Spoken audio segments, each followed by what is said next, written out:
Welcome to Zero to Yoga, our first ever podcast. In this podcast, we're going to talk about how someone can start their yoga journey. I'm sure you all heard about yoga and the benefits. There's a lot of overwhelming information.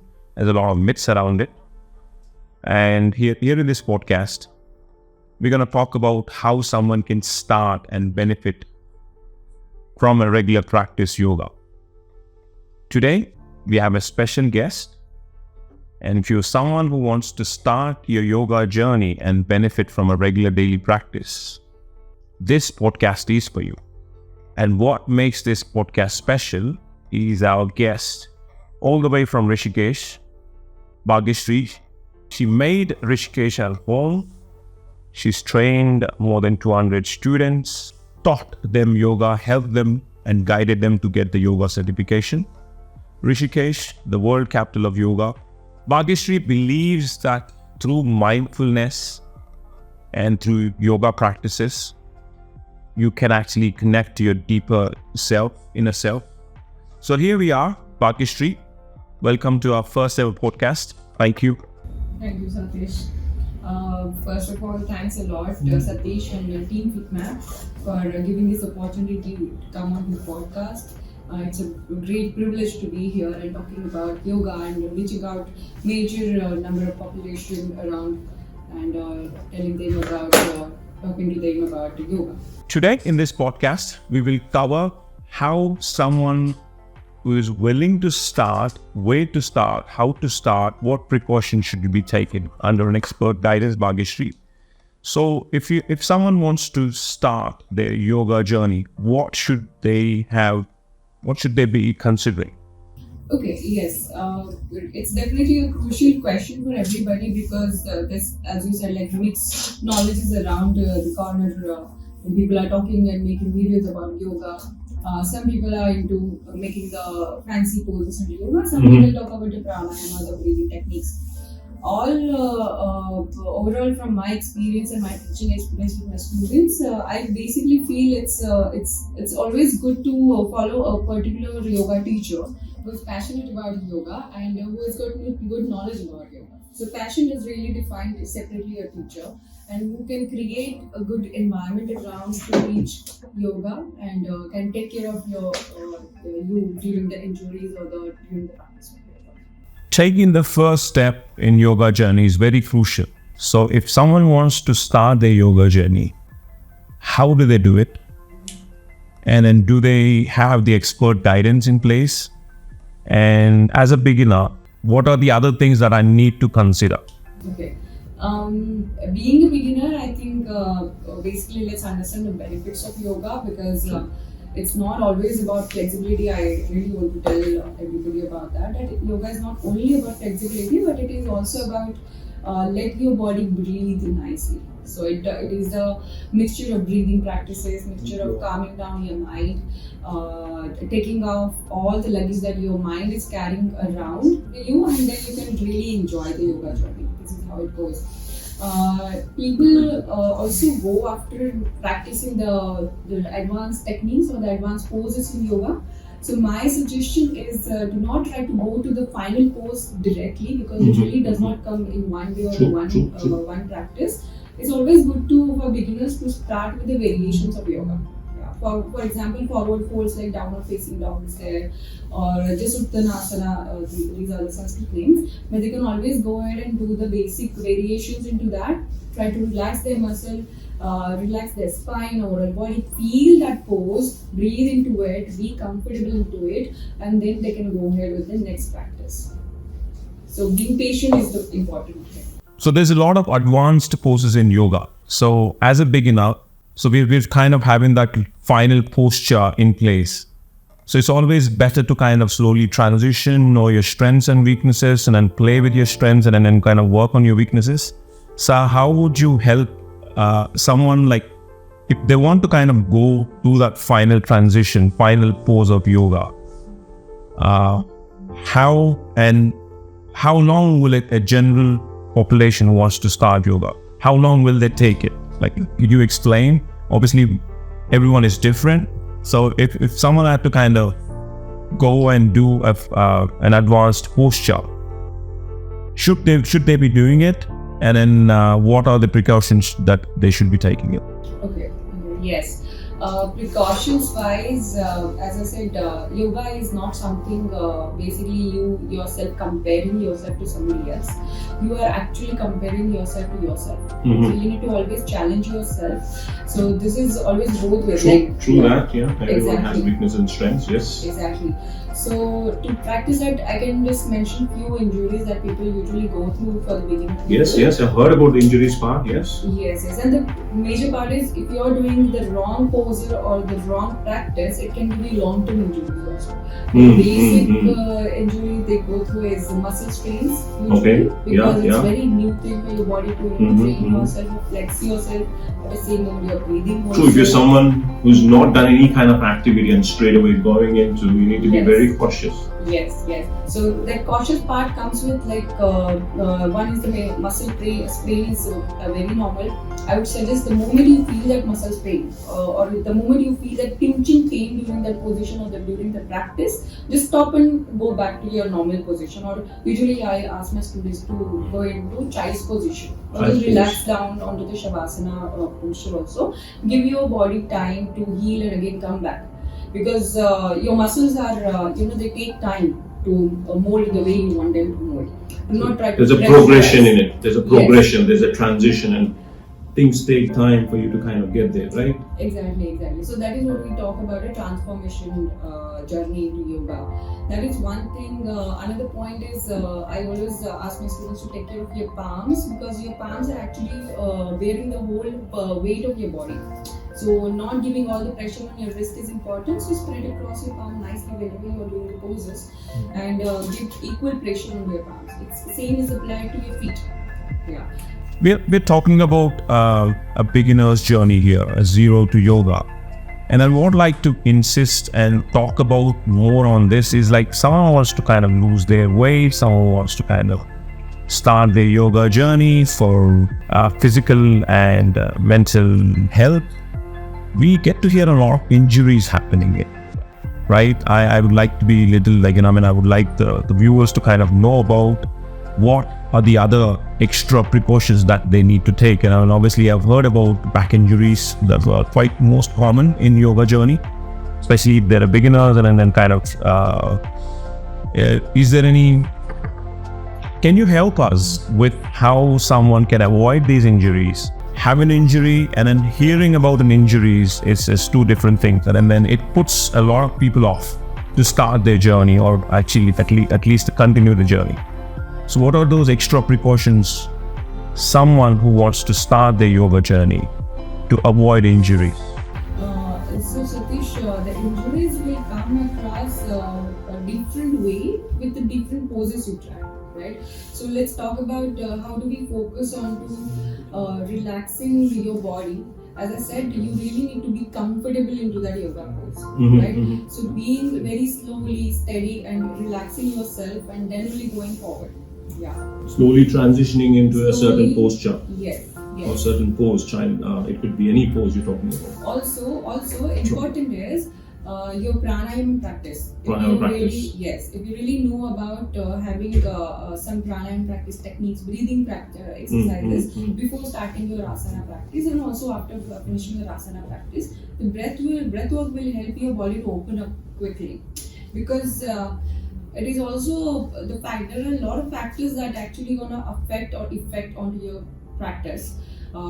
It can be weather factors, climatic changes are there. Like when it's winter, your body will take time to warm up. Yes, when it's summer, it will be easily. So warm up is very crucial. Yeah. And then there's a lot of warm up aspect included within the yoga. You know what I mean? Yes.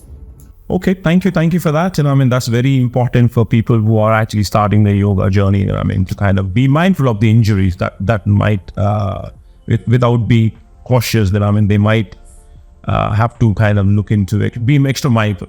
So when we talk about yoga, when we hear about yoga, there's a lot of pranayama and meditation. Can you throw some light on pranayama meditation, please? Sure. So and also fortunately it's very nice to see that people are talking about pranayama and meditation these days so much, and the major part is the meditation. So if you see any normal yoga practitioner, they usually follow the step-by-step transformation into yoga journey. We usually call it Ashtanga. So Ashtangas are nothing but the 8 limbs of yoga. So I'll just quickly take you through the Sanskrit names of those 8. Please. Yeah. So one is the yama, then is the niyama, then is the asana, then pranayama, then the 5th is the pratyahara, then the dhyana, then dharana, and then is the samadhi. Okay, so these are the basic steps to go forward. So out of that, dhyana is the meditation. So meditation is something that you are able to sit quietly and relaxing your mind and focusing onto any one object, and trying to concentrate on that without having any cluster of thoughts in your mind. Okay, so it sounds very easy, but it's quite difficult for everyone. It is to kind of focus on one thing. It right now with the distractions what we have, to focus on one thing. Everyone needs it, especially the students or someone who wants to be very productive and then not have distraction and focus on one thing. So the meditation helps. And then meditation, we hear a lot about meditation, and how can a beginner benefit from practicing meditation? How can they start actually? Here comes definitely there are a lot of different techniques into meditation. Meditation, yeah. I usually ask beginners they should start focusing on to first their breath. Breath work, exactly. pranayama. Yeah. So what happens is, for example, we take mind, okay, which is the invisible object, and the body is the visible object. So if I ask anybody, like, what is it that is connecting your mind and body, right? It is the breath. Yes, that's only breath that is connecting your mind and body. So the moment you feel completely comfortable and able to concentrate on your breath, it's easy for you to be with yourself. Okay. Yeah. So when you start looking inwards, then the real meditation journey starts. So the meditation, a beginner level of meditation is nothing but a breath work, pranayama. Yeah. I'd say that. Yeah. And we've also heard about pranayama helping, like especially during COVID, pranayama helped to improve the immune system, improve to calm down. There's a lot of anxiety, and plus especially the immune problems what they had. And then we've heard a lot of experts coming on, the doctors coming on and emphasizing on the breath work, pranayama. Would like to know what exactly breath work and pranayama deeper. We would like to know more about it, please. Definitely, it's a very vast topic about pranayama also, but I can just tell you pranayam. Okay, so we'll just segregate this word. Prana is different and yama is different. So prana means the life force that is flowing through your body, which is again invisible, you cannot see it. And yama is in a correct way or in a disciplined manner. Okay. When I talk about life force, so it's an energy. It is. So, for example, electricity is there, it's an electric energy, you cannot control it. The moment it has big scope, it will roam around without no control. So what we are trying to do with pranayam techniques is, whatever energy flow is there already in your body, you are just trying to regulate it and use it in a correct manner. Okay. And that life force will automatically help for your decision making abilities. It will also help you health-wise, like you said, immunity is being improved. Because you are doing that breath work, you are literally giving the good energy or good flow of oxygen into your body. Okay. So your blood circulation is improving, your skin is gonna glow, your mind is gonna be quiet all the time, your as I said, decision making will be improved, concentration will improve, and your body will be always relaxed. Like for example, people get into anxiety. Anxiety, yes. Those are the part and parcel of whatever is happening around our life or whatever is we have in our life. So that will not happen if you are really good with the pranayama practice. It will relax you completely. We've heard about the flight and fight mode every time, you're stressed out or, you're anxious. The breath work is the one, pranayama is the practice that kind of calms you down and brings you out of the flight and fight mode. Yes. Is that true, right? It does. Nice. So there seems to be a lot of benefits with the breath work and meditation. So I'm going to ask you a very simple question here.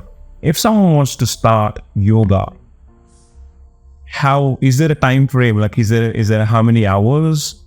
What is the frequency in a week? And how many hours should they practice yoga? And when it comes to yoga, I mean, that's the first question, the simple question. How many days of the week and how much time should they practice as a beginner? Okay. As a beginner, I think they can definitely try 1 hour practice a day. 1 hour practice? Yes, that's Okay, enough. okay. But it's again, and I read a lot from my side to students that do not look for sweating into that 1 hour. Okay, So you okay. really need to start from zero, and then you're slowly progressing forward. So go with a particular pace. Okay. There's always a start, and then yoga will it's never ending process. It is, you need to consistently practice it. Exactly. So that's 1 hour. So if I don't have time, that's the basic general population question. I have time, but I have to prioritize it. Until I prioritize it, if I don't have an hour, is there a smaller session that I can start off and then understand and prioritize? Is there like if I don't have an hour, can I reduce and then is there a reduced time of yoga practice? Can you recommend? Yeah, There is like 15-20 minutes. 15 to 20 minutes. So you can start with the 15-20 minutes Always. and then increase the dose if at all, if you see the benefits, and then you can make time up for it. Exactly. And any particular frequency that you should be looking at, like if you're like a 7 days a week, should you be looking at start off with 3, or even should you be doing all 7 days? There's no should into yoga, Satish, but if they can do it 7 days, every day 20 minutes is enough. If they can't, then alternate days Alternate days at is least good half enough. an hour they should give, because your mind takes time to come back to yourself, right? So first 10-15 minutes goes there only. Okay. Like first 10-15 minutes you only are trying to figure out, okay, I need to come back. True, So that true. takes time. So another 15 minutes at least you gross period you keep for yourself. So the regular, consistent approach towards daily practice of yoga helps. Yes. Oh, that really helps. I mean, the yoga is about body, mind, and soul. And I mean, we are not only doing a physical aspect of it, we are talking about breath work, hatha pranayama, which improves your immune system, and plus the meditation to calm you down, which improves. There's a lot of benefits from it. And thank you, Bhagyashree, for sharing your expert views, and thank you for your time. Is there anything else would you like to add, Bhagyashree? I don't think so, Satish. There's not anything is remaining out of the, especially for the beginners level.